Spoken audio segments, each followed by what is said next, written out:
Buenos días. En primer lugar, quiero darles la bienvenida al gran seminario del día de hoy llamado Anemia Preoperatoria.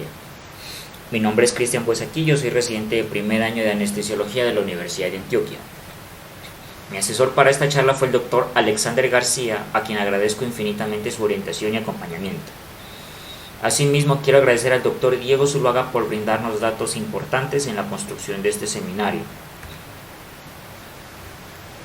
El contenido propuesto para el día de hoy es: daremos una introducción, hablaremos sobre aspectos generales de la epidemiología, la definición, enfoque diagnóstico, también hablaremos sobre anemia y PBM en nuestro medio y finalizaremos con unas conclusiones. Introducción. Cuando hablamos de anemia y cirugía nos referimos a un fenómeno conocido desde hace varias décadas atrás. En el año 1988, el Dr. Carson encontró en su estudio de casos y controles con 125 participantes que llevar a pacientes con anemia a cirugía se relacionaba con mayor mortalidad.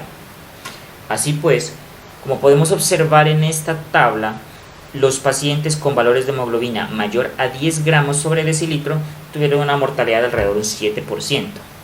En contraste, los pacientes que tenían una hemoglobina inferior a 6 gramos sobre decilitro, la mortalidad podía llegar a ser tan alta como un 61%. Estos hallazgos son similares a los encontrados por el Dr. Vitti en su estudio realizado en el año 2009, en una corte retrospectiva que incluyó más de 7.000 pacientes.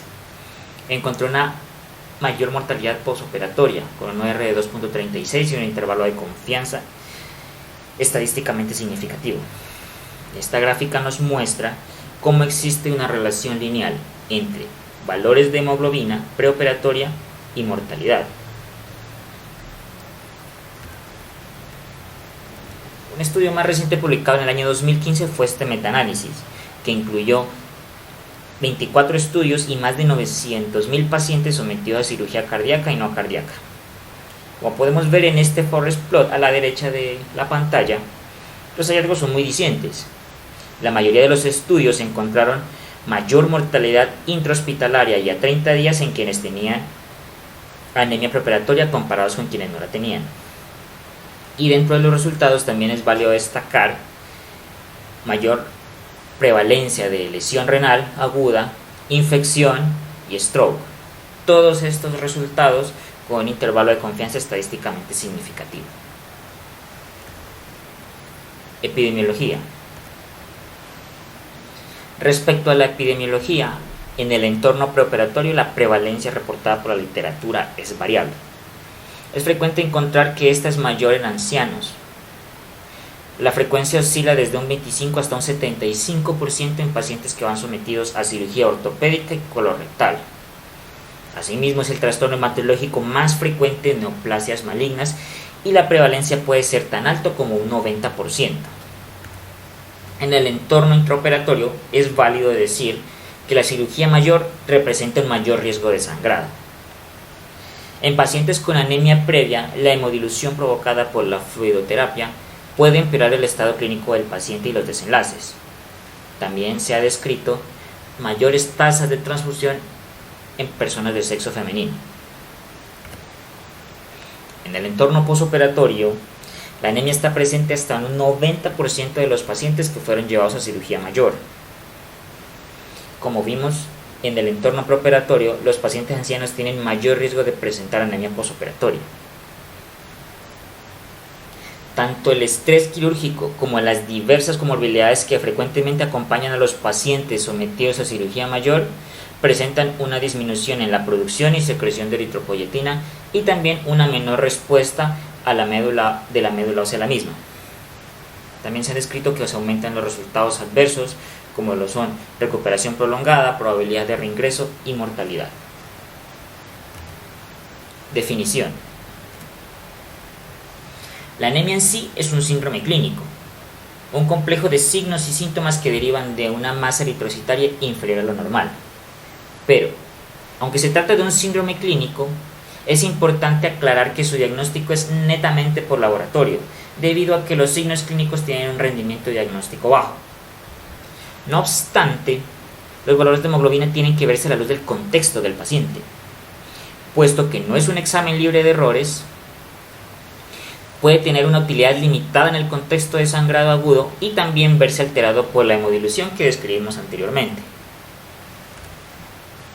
Pero retomando este apartado de la definición, podemos decir que la anemia es un número de glóbulos rojos o concentración de hemoglobina inferior a lo normal. Bueno, ¿y qué es inferior a lo normal? Cuando la concentración de hemoglobina se encuentra por debajo de 2 desviaciones estándar para el punto de corte específico. Y este corte depende de la edad y del sexo, aunque se han descrito otras variables. En hombres el diagnóstico se hace con una concentración de hemoglobina inferior a 13 gramos sobre decilitro. Y en mujeres no embarazadas cuando es inferior a 12. E inferior a 11 cuando estamos hablando de mujeres embarazadas. Decimos que la anemia es leve cuando la concentración de hemoglobina se encuentra por debajo del corte descrito previamente para hombres y mujeres, pero mayor a 10. Moderada cuando independientemente del sexo está entre 8 y 10 y grave cuando es inferior a 8. Todas estas definiciones derivan de la definición de la OMS. Existe un pero.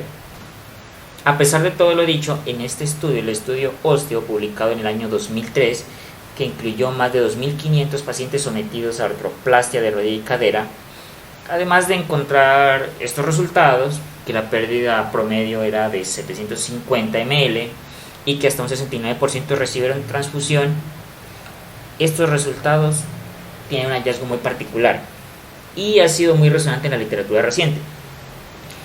Las mujeres que se presentan para cirugía con hemoglobina de 12 tienen el doble de probabilidades de recibir transfusión comparados con hombres que se presentan con hemoglobina de 13. ¿Esto qué indica? Que es probable que la OMS cambie la definición actual de anemia y determine que el valor de corte sea 13 gramos sobre decilitro independiente del sexo. Enfoque diagnóstico. Hablar de anemia y cirugía sin duda se trata de una carrera contra el tiempo. Así, para enfocar a mi paciente primero debo individualizarlo, teniendo en cuenta sus riesgos, comorbilidades y características de la cirugía. Debo definir la prioridad del procedimiento, y esto es vital puesto que determina de cuánto tiempo dispongo para optimizar en caso de que mi paciente presente anemia. Debo realizar un tamizaje y un diagnóstico basado en un enfoque fisiopatológico. Una vez diagnosticada la anemia, esta debe ser tratada. Los diferentes protocolos han establecido como un tiempo prudente para optimizar a los pacientes de más o menos 3 a 4 semanas. ¿Cuándo solicitar hemoglobina a mi paciente? Esto va a depender de si el paciente en la valoración preoperatoria presenta síntomas de anemia. También el tipo de cirugía al que va a ser sometido, la presencia de comorbilidades y las pérdidas sanguíneas anticipadas. Así, de una forma un poco pragmática, podemos establecer que es imperativo solicitar hemoglobina a los pacientes que se ha calculado unas pérdidas estimadas mayor a 500 ml, que la probabilidad de transfusión sea mayor al 10%, que las pérdidas sanguíneas estimadas sean mayor a un 15% del volumen sanguíneo efectivo, o que éstas sean mayor a un 10% del volumen sanguíneo efectivo y que el paciente tenga anemia sospechada o conocida, anomalías de la coagulación y anemia sintomática. ¿En qué pacientes probablemente la utilidad de ser estudiado sea menor? Pacientes que tengan bajo riesgo de sangrado y pacientes sanos. ¿A qué nos referimos con individualizar el riesgo? En la literatura se han descrito diversas herramientas que nos permiten establecer diferentes riesgos relacionados con el sangrado de mi paciente. Aquí les presentamos dos de las más frecuentes. La primera es un cálculo de pérdidas sanguíneas permisibles. Aquí, teniendo en cuenta el volumen sanguíneo estimado del paciente, la hemoglobina inicial, es decir, la hemoglobina que tiene mi paciente por laboratorio, la hemoglobina final, la cual es determinada por nosotros, los que realizamos el cálculo, y un promedio de estas, hemoglobina inicial y hemoglobina final. El volumen sanguíneo estimado dependerá del producto, de este producto, que es pues del peso y una constante que dependerá del grupo etario del paciente, y también el sexo, como vemos aquí, hombre adulto, mujer, niño, neonato o prematuro. Como dato, esta herramienta se encuentra en la aplicación de Medicalc, la cual es gratuita y no requiere internet para su uso. Otra herramienta de muy frecuente uso es la estratificación del riesgo según el tipo de intervención, los cuales surgen del resultado del estudio Bridge en pacientes con consumo crónico de anticoagulantes. Esta herramienta establece el riesgo de sangrado mayor a 30 días y lo divide en 3 categorías, como mínimo cuando este riesgo es del 0%, bajo a moderado cuando es del 0 al 2% y alto cuando es mayor al 2%. Estas son las 2 herramientas más comunes, pero hay que decir que existen más. ¿Cómo enfocar a mi paciente? En primer lugar, se debe establecer la gravedad de la anemia y el contexto en que nos encontramos, puesto que si nos enfrentamos a un paciente que tiene un desorden con sangrado activo como leucemias, cáncer activo en quimioterapia o que tenga compromiso de 2 o más líneas celulares, este paciente debe recibir un enfoque multidisciplinario que incluya a hematología. Ahora bien, tenemos este algoritmo extraído de las pautas de PBM que parte de la premisa de cuánto tiempo tenemos antes de llevar al paciente a cirugía. Así, si la cirugía es no electiva, es decir, es urgente o emergente, definitivamente no contamos con tiempo para optimizar y el paciente debe ser llevado a cirugía. No obstante, no deben desatenderse los demás componentes que incluyen la estrategia PBM, de la cual vamos a hablar más adelante. Ahora, si la cirugía es selectiva, debemos establecer si nos enfrentamos a una cirugía mayor. Como vimos previamente, existen diversas formas de establecer el riesgo de sangrado. Aquí nos proponen una probabilidad de transfusión mayor al 10%. Si esta es menor, programamos el paciente normal, teniendo en cuenta la lista de chequeo de PBM, y lo programamos. Pero si es mayor, es decir, tiene riesgo de sangrado mayor, vamos a estudiar la hemoglobina. Si la hemoglobina es mayor de 13, el paciente no tiene anemia. Programamos. Pero si la hemoglobina es menor de 13, el siguiente paso va a ser definir el estado de hierro, un perfil ferrocinético. Entonces, hay deficiencias si encontramos una saturación de transferrina menor a 20 o una ferritina menor a 30 nanogramos sobre decilitro. Algunas guías toman este punto de corte como 100, es probable que también lo encuentren.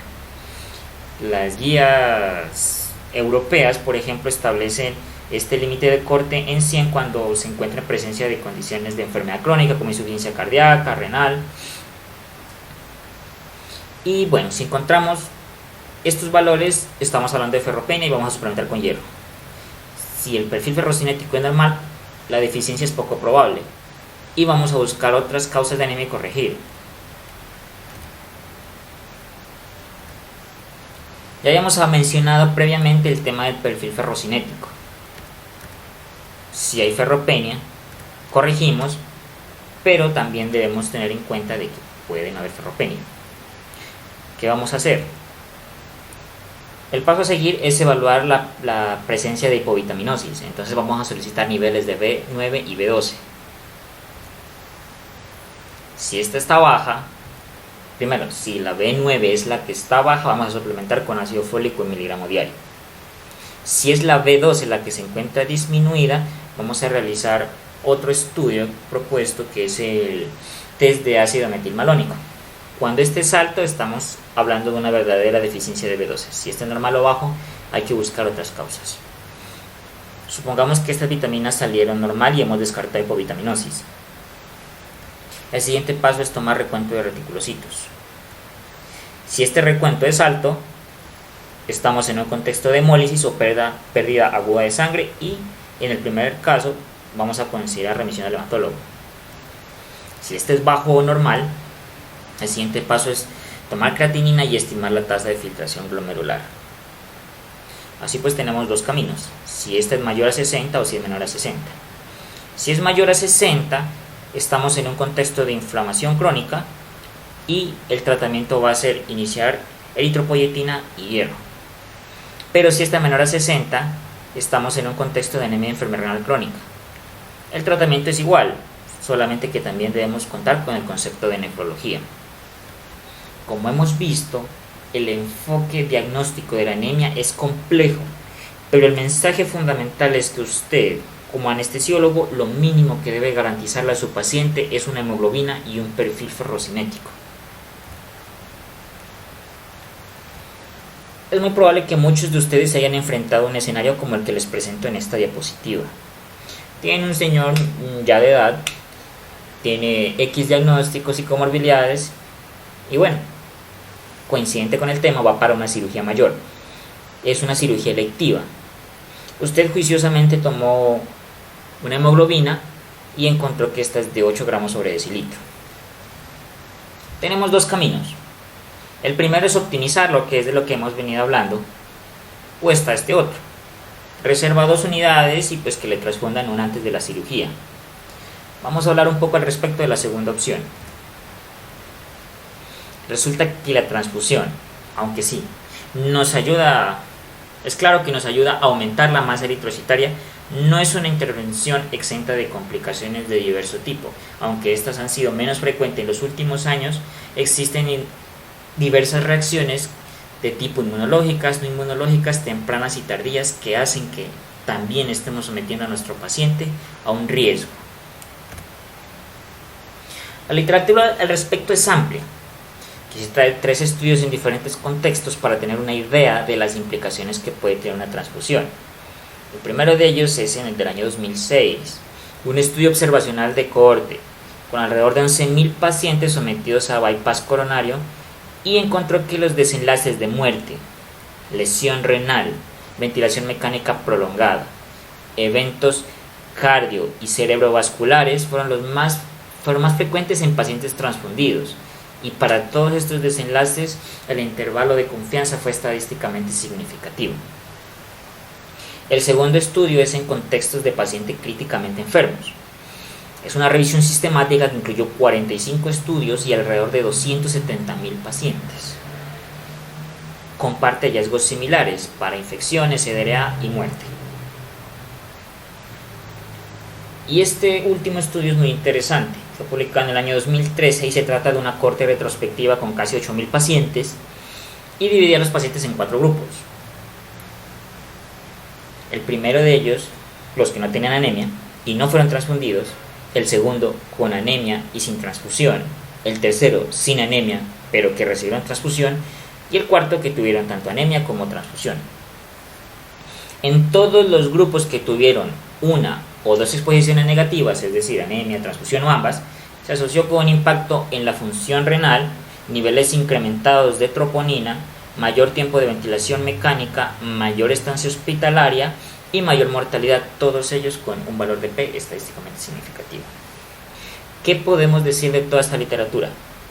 La transfusión sanguínea también se asocia a peores desenlaces. Anemia y PBM. En la literatura existen diferentes definiciones para PBM, pero probablemente todas se recogen en la siguiente definición. PBM, por sus siglas en inglés, Patient Blood Management, es un programa orientado por procesos basados en la mejor evidencia disponible que busca optimizar y preservar el volumen eritrocitario del paciente. Es decir, si el paciente tiene una masa eritrocitaria adecuada antes de la cirugía, la estrategia busca preservar esa masa. Si por el contrario tiene un déficit de esta, la estrategia buscará optimizar y también preservar. En resumen, cuando hablamos de PBM, hablamos de gestión de la propia sangre del paciente. Respecto a la historia de PBM, podemos decir que de cierta forma todo este asunto parte de lo que habíamos mencionado previamente. Tanto la anemia como la transfusión tienen desenlaces negativos, y así el Dr. James Isbister, es un hematólogo australiano, empezó a documentar en diferentes manuscritos estos desenlaces, mencionando que debe haber un cambio en el paradigma de la transfusión, es decir, de que transfundir es la mejor opción en el manejo de la anemia perioperatoria. Eso fue hacia el año 1988. En el año 2005, en una importante revista médica australiana, sale este volumen, con el título de Conservación de la sangre y alternativas a la transfusión, y de manera general pues recopila varios manuscritos. También encabeza el Dr. Isbister, presentando todo el impacto que pueden tener las transfusiones y qué estrategias pueden usarse para disminuir la tasa de transfusión. Y es aquí donde surge el concepto de Patient Blood Management. Todo parte de la pregunta, ¿es la transfusión parte del problema? Y todo esto dispuesto pues en un esquema de Bradford Hill de causalidad, se llega a la conclusión de que en últimas debe gestionarse la sangre del paciente. Todo este camino resulta fundamental porque en el año 2007 la Autoridad Nacional de Sangre Australiana realiza la implementación del programa de PBM en Australia, convirtiéndolo en una política nacional. En el año 2011 se crea la Fundación Internacional para PBM, cuyo objetivo es promover la implementación y difusión de PBM a nivel mundial. El año 2018 es muy importante para esta estrategia, puesto que en el consenso de Frankfurt se reúnen expertos en el tema de diferentes latitudes y lo que hacen es realizar un primer compilado de la evidencia y dan recomendaciones respecto a las estrategias de PBM sustentadas en la evidencia. En el año 2021, la OMS saca esta publicación en la cual recoge la experiencia australiana y hace una forma de llamado de atención en la necesidad de implementar PBM, no solo en los contextos quirúrgicos, sino también no quirúrgicos. El año pasado se crea la Sociedad Iberoamericana de PBM, pues resulta en una aproximación más cercana a esta estrategia. Bueno, ¿y cuál es la estructura que tiene PBM? En primer lugar, esta serie de estrategias están divididas en 3 pilares. El primero de ellos es optimizar la eritropoyesis, el segundo disminuir las pérdidas sanguíneas y el tercero optimizar la tolerancia a la anemia. A su vez, estas estrategias están distribuidas en qué momento se realizan, así en el momento pre, intra o postoperatorio. También debemos tener en cuenta que, aunque el papel del anestesiólogo es fundamental, no solo está limitado a este y requiere intervenciones por parte del personal quirúrgico. Respecto al primer pilar, es fundamental todo lo relacionado con el diagnóstico y tratamiento de la anemia, así como no llevar a pacientes a cirugía mayor con anemia sin previa optimización, y también tener en cuenta que el manejo de la anemia no es solo en el preoperatorio, sino que debe extenderse hasta el periodo postoperatorio. En el segundo pilar debemos destacar que se debe propender a una disminución de las pérdidas que debe partir desde identificar el riesgo del paciente, el riesgo de pérdidas del paciente. También se destaca la hemostasia quirúrgica y farmacológica, y también se describen otras intervenciones como la conservación de la normotermia, disminución de pérdidas iatrogénicas por sangrías, entre otras. El tercer pilar es importante la identificación de comorbilidades del paciente para evaluar la tolerancia a la anemia. Hemos visto que existen factores que pueden descompensar la misma. Optimización del gasto cardíaco, y a destacar en este pilar es la transfusión no liberal o restrictiva como lo conocemos. Dentro de las estrategias con que contamos para la optimización de la anemia está el hierro. Unos datos respecto al hierro oral. La indicación es cuando hablamos de anemia leve, es decir, mayor a 10 en la concentración de hemoglobina, y que dispongamos de un tiempo mayor a 4 semanas para la optimización. ¿Qué ventajas tiene? El bajo costo, que es asequible y es segura. ¿Qué inconvenientes tiene? Uno de los más importantes son los efectos gastrointestinales, que pueden llevar a una falta de adherencia a la terapia. Se ha descrito hasta un 40% de abandono de la misma. También se ha descrito que puede exacerbar la colitis en la enfermedad inflamatoria intestinal y su absorción se ve disminuida por comidas y antiácidos. La dosis va de 40 a 60 miligramos de hierro elemental diario, aunque se han descrito esquemas que mejoran la adherencia que van de 80 a 100 miligramos de hierro elemental interdiario, es decir, saltando un día. De importancia en la terapia con el hierro oral. Primero, que no deben darse dosis diarias divididas por la adherencia, y también porque se ha visto que esta pauta eleva los niveles de epsidina y en consecuencia un fenómeno paradójico en la absorción del hierro. La respuesta debe evaluarse a las 4 semanas, y en sangrado activo definitivamente la utilidad es limitada. Y el hecho de que no tengamos respuesta en el periodo de 4 semanas puede indicarnos de que nos enfrentamos ante un contexto de inflamación crónica. Estas son las presentaciones que se encuentran registradas en el INVIMA. La más ampliamente disponible es sin duda el sulfato ferroso, la cual brinda un 20% de hierro elemental. Por ejemplo, cada tableta de esta presentación nos aportará 40 miligramos de hierro elemental, aunque la tableta diga que sea de 200 miligramos. Respecto al hierro parenteral, las indicaciones son anemia moderada a severa. También que exista presencia de intolerancia o incapacidad para la vía oral y que dispongamos de un tiempo para optimización inferior a 4 semanas. Las principales ventajas son que hay una respuesta rápida y que es seguro. Las desventajas descritas son sin duda los costos respecto a la presentación oral y se han descrito con más frecuencia reacciones adversas, principalmente de tipo anafilactoide. Las dosis, pues se han descrito diversos esquemas que incluyen terapias dirigidas según el déficit de hierro, pero una forma práctica es una dosis de 1000 a 1500 miligramos semanal, que puede ser una estrategia aceptable. ¿Qué podemos decir respecto al hierro parenteral? Más o menos un 50% de los pacientes ya presentan respuesta en la primera semana de tratamiento, un 75% a las 2 semanas, pero el efecto pico de esta terapia es a las 3 semanas. Así que la hemoglobina debe medirse entre 2 a 3 semanas. Decimos que hay respuesta cuando los valores de hemoglobina son mayores a 10 gramos sobre decilitro. Esta tabla nos muestra las diversas presentaciones de hierro parenteral. La más disponible y que cuenta con registro INVIMA es el hierro carboximaltosa. Las dosis ya las habíamos mencionado previamente y se puede administrar en intervalos de una semana. ¿Son efectivas estas intervenciones? Veamos qué dice la evidencia al respecto. Este metaanálisis, publicado hace 2 años, incluyó 10 ensayos clínicos aleatorizados y más de 1000 pacientes, encontró lo siguiente. Primero quiero que veamos este forest plot. Nos ilustra la reducción de las transfusiones. Aunque existe una tendencia que se inclina en favor del hierro parenteral y una aparente consistencia entre los estudios, cuando vemos el intervalo de confianza, este estuvo muy cercano a la unidad, un RR de 0.84, pero miren que el intervalo de confianza se extiende hasta el 0.99, es decir, casi que no lo pasa. Respecto a los efectos adversos graves, no hubo significancia estadística.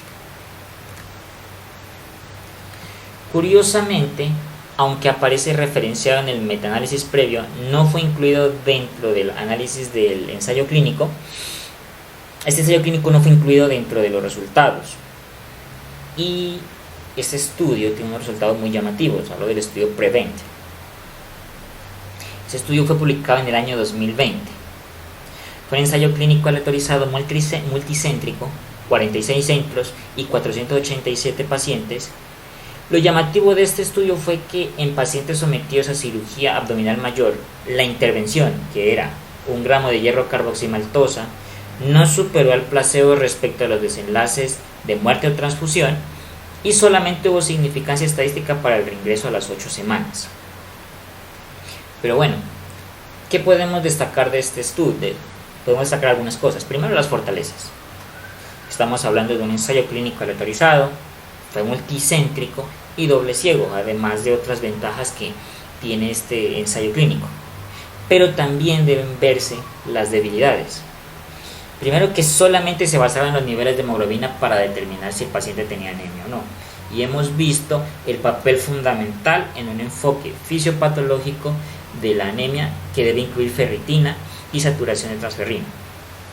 Solamente incluyó pacientes sometidos a cirugía abdominal mayor y que solo el 2% de la población tenía una hemoglobina menor a 9. Hemos visto una correlación de manera lineal entre valores de hemoglobina y mortalidad, así que no es descabellado pensar que en esta población, es decir, con valores de hemoglobina menor a 9, tengan desenlaces diferentes. De manera general, ¿qué lección nos deja este estudio?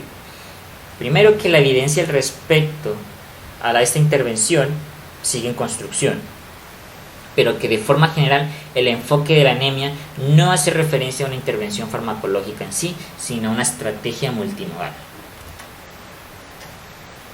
Otro de los agentes con los que contamos para la optimización son los agentes estimulantes de la eritropoiesis, como la eritropoyetina.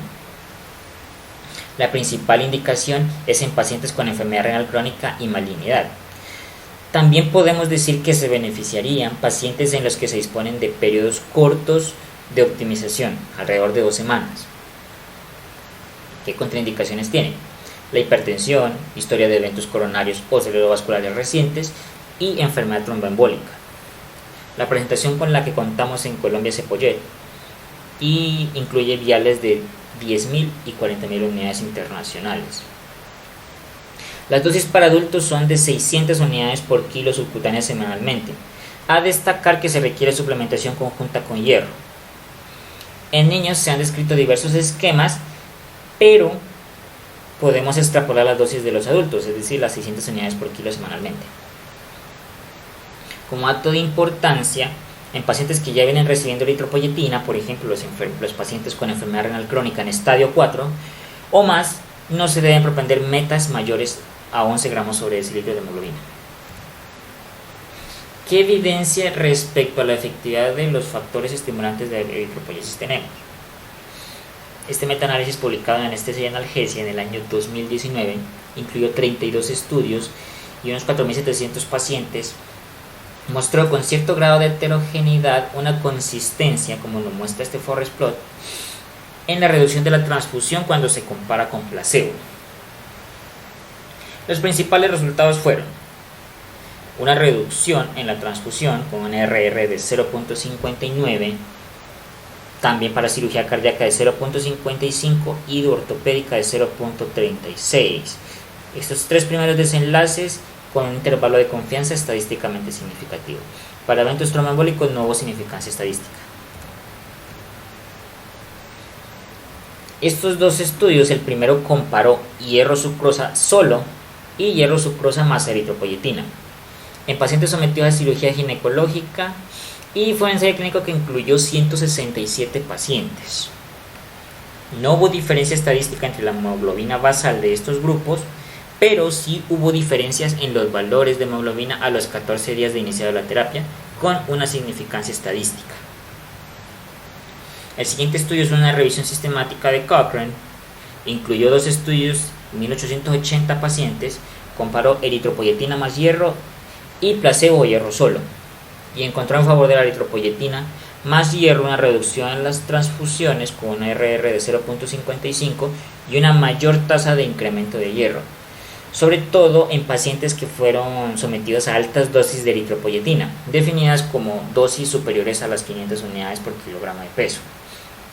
La calidad de la evidencia para estos resultados fue moderada.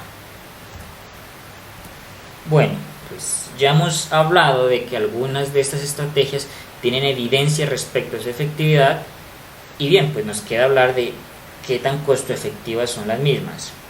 Aquí vale la pena traer este estudio retrospectivo, el cual recoge la experiencia de los australianos, no de las intervenciones individuales, sino de PBM, que se convirtió en política nacional en 2008, y pues este estudio recoge el periodo de tiempo comprendido entre 2008 y 2014. Se incluyeron 4 instituciones y más de 600.000 pacientes. Bueno, ¿qué encontraron? Esta gráfica tiene 6 barras que corresponden a cada año entre el periodo comprendido mencionado previamente, cada una con 3 colores superpuestos. El más oscuro hace referencia a los glóbulos rojos, el más claro plasma fresco congelado, y el más clarito de todos a plaquetas.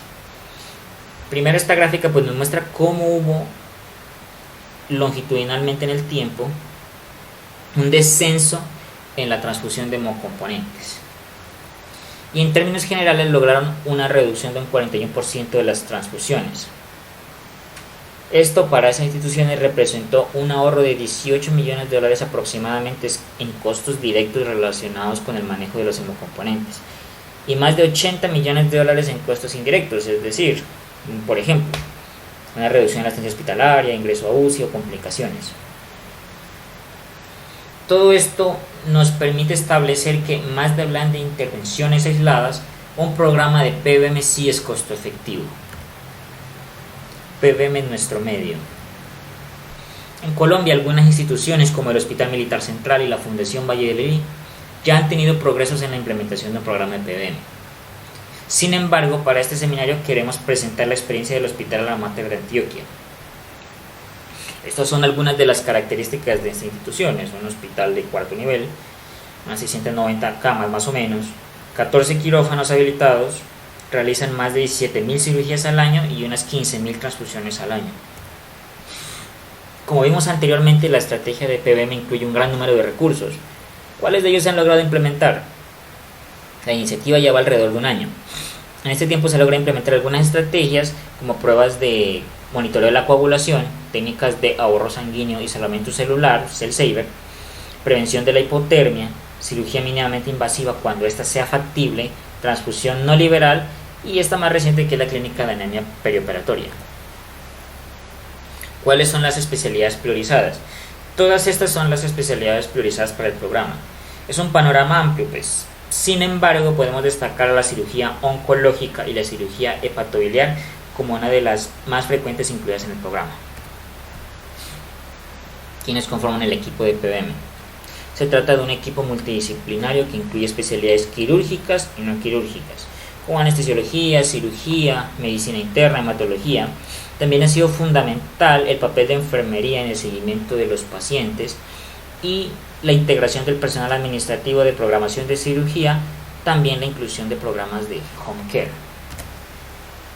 ¿Cuáles son los resultados? De manera general, estos han sido algunos de los resultados. Debemos destacar que, aunque las estrategias se han incorporado gradualmente alrededor de un año, la clínica de anemia perioperatoria lleva alrededor de 3 meses y ha incluido unos 50 pacientes aproximadamente, la mayoría de los cuales se incluyen dentro de la especialidad de cirugía oncológica y hepatobiliar.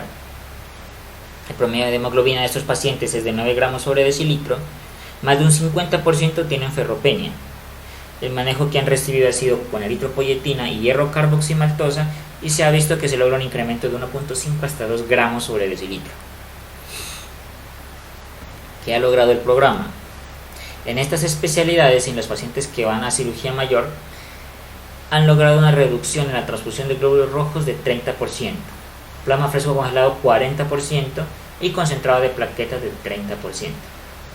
También se ha visto una reducción en la demanda de las necesidades de banco de sangre y un incremento en el número de test viscoelásticos realizados en quirófano y cuidado intensivo. ¿Qué barreras se han encontrado en la implementación del programa y qué estrategias se han tomado para afrontarlas? Realmente el asunto de PBM es un tema emergente en nuestro medio y esto resulta desconocido para los diversos equipos e instituciones. Asimismo, existe una percepción de que se trata de una estrategia de alto costo. La falta de recursos tecnológicos presenta una barrera. También la necesidad en la creación de un equipo que coordine y haga seguimiento y vigilancia del uso de los recursos del programa y que realmente solamente se han abordado guías internacionales. Algunas estrategias para afrontar estas barreras son una revisión constante de la literatura respecto a PBM, la educación y capacitación constante de los equipos de trabajo, adquisición y adecuación de equipos necesarios, por ejemplo las técnicas de aislamiento celular, y la creación de protocolos institucionales o también llamados tailor-made. También es válido decir que más adelante sea pertinente la realización de estudios de costo-efectividad para ver el comportamiento de esta estrategia en nuestro medio. Conclusiones. Definitivamente, tanto la anemia como la transfusión perioperatoria se asocian con mayor morbilidad y mortalidad.